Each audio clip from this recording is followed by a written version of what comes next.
Welcome to the Perfect Workflow. Today we're taking a look at the Digitone II.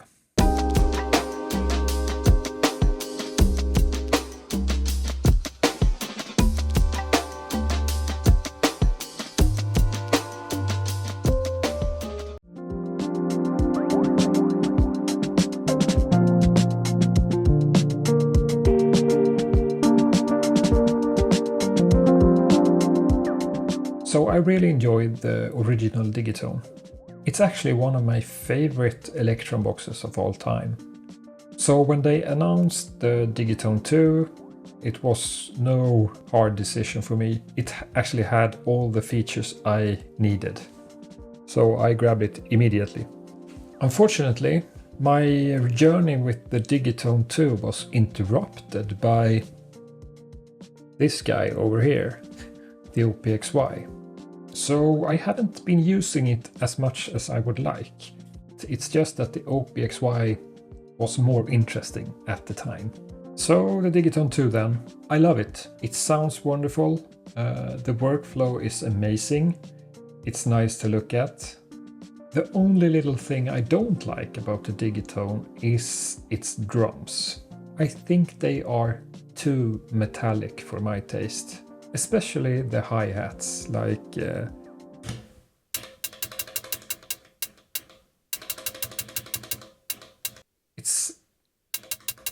I've never liked that, like dry metallic hi-hat. It's not for me.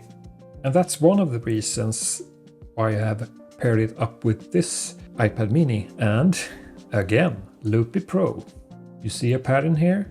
So a lot of people think that the Digitact 2 is Digitone's best friend. And I agree, I use that combination a lot with my 3D printed stand. It's very fun. The only thing that I don't like with that setup is that, let's say if I'm in the middle of a jam and I feel that I need a specific sample. And for me, there is nothing more devastating to my creativity and inspiration to go onto the computer and start searching for the right sample and then having to connect the DT and transfer everything. That jam will be dead by then.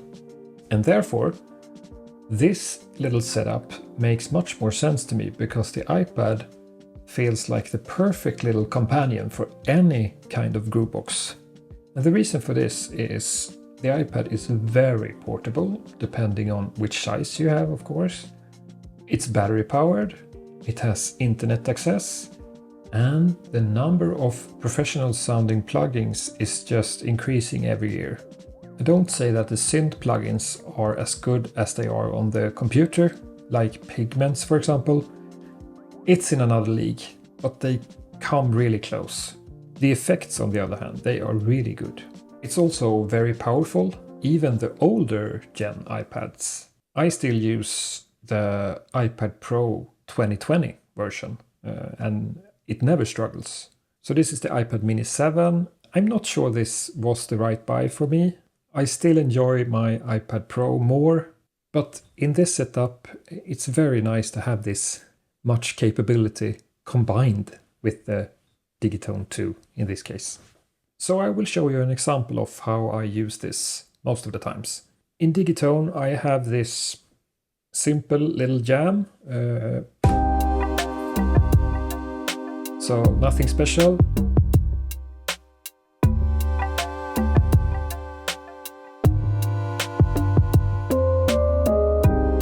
And for me it sounds okay, but the drums, they need some work.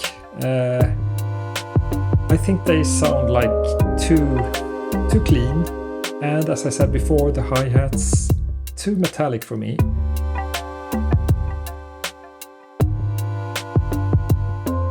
Mostly when I want to get some energy into the drums, I get some samples from Splice and then I just put a high-pass filter on them and combine them with the drums I already have to get some nice percussion effect on the drums. Like this.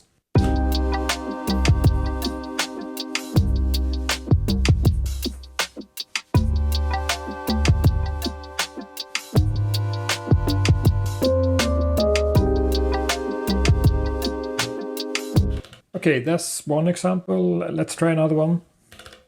Okay, so this is just a simple house jam.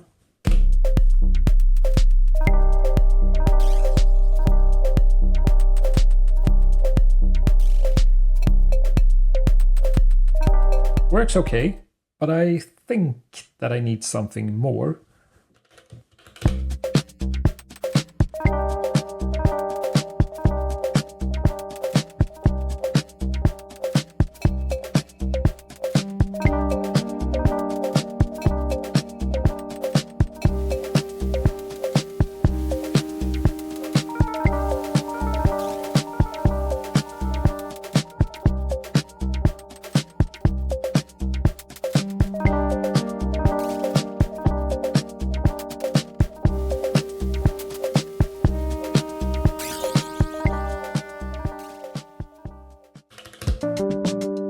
Just trying out different examples.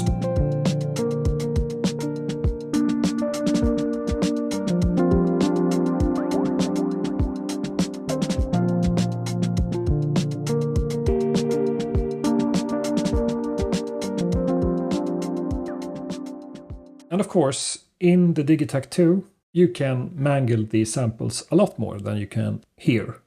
And that's very cool. I miss that feature here. But the convenience of just getting them from Splice, no connections needed. Obviously there is one connection, but it's really easy to just grab the sample, import it to Loopy Pro, everything just works.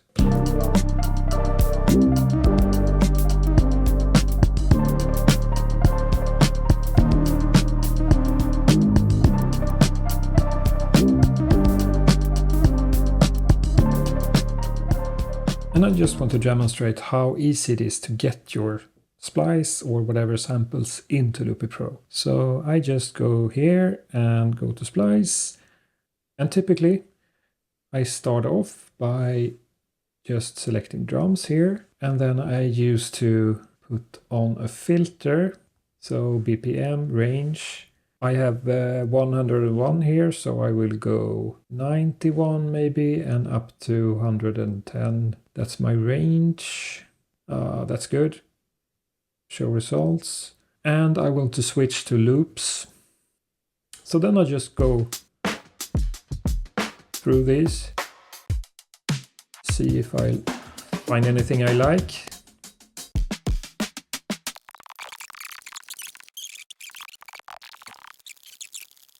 So in the end, these samples are just to get some ideas started, to get some percussion maybe, to get the drums to be more lively. As I've said in my other videos, the iPad and especially Loopy Pro is the perfect little friend companion. It's just too good to be ignored. And also, look how clean this setup is. You have 3 cables. One for headphone, one for power, and one USB cable, and you get both MIDI and audio. It's just mind-boggling.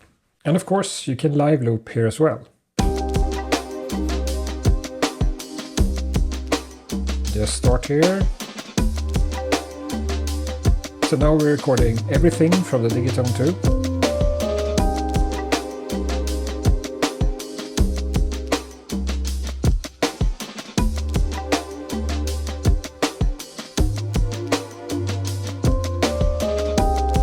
Solo this, and you can hear everything, and of course there is not a click or pop.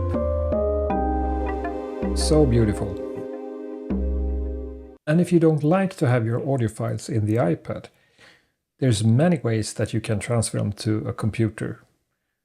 Like, for example, if you just pull up this menu here, you can press this share button. You can airdrop it if you have another Mac or something.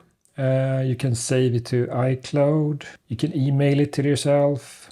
So there's a lot of ways to just bring these perfectly looped sample over to another device, if you like. So I'm not saying that the Digitakt 2 is bad in any means. I think it's awesome. It just got some competition. And I have not found a good way to live loop like I'm doing with Loopy Pro on the Digitech 2.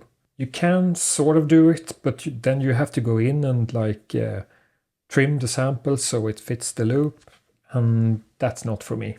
So as I'm constantly searching for the perfect workflow, so to say, I'm very curious if you guys have any suggestions on workflows or setups that I might want to try. Just leave your suggestions in the comments and I might check them out. So yeah, that's all for this one. I hope you liked it, and I hope to see you in the next one. Bye!